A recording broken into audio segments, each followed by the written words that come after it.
Eier wegschießen. So, wer bist du? Was? Wer bist du, sagst du? Ich bin Django. Django, ich schieß deine Eier weg, dann sind die weg. Dann bist du Eunuche. Ja, Jungs, wir brauchen einen schönen Kino. Wir brauchen mal Django an. Mit wem gehst du? Was? Mit wem gehst du? Mit mir.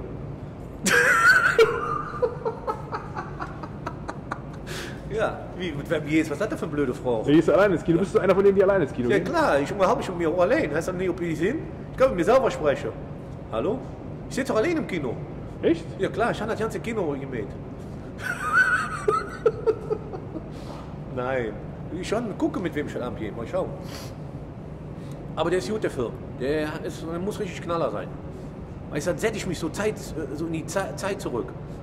Weißt du? So Django. Ist ein geiler Film, muss man sagen. Du hast ihn noch gar nicht gesehen. Nein.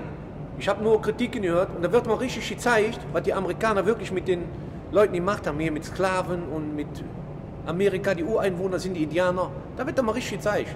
Da könnte man mit den Amerikanern sprechen und sprechen sie immer hier über Deutschland, was die Deutschen gemacht haben. Können Sie mal darüber sprechen, was die alle gemacht haben. Ja. Aber wie gesagt, schöner Film ist das. Finde ich super. Mit deutscher Beteiligung.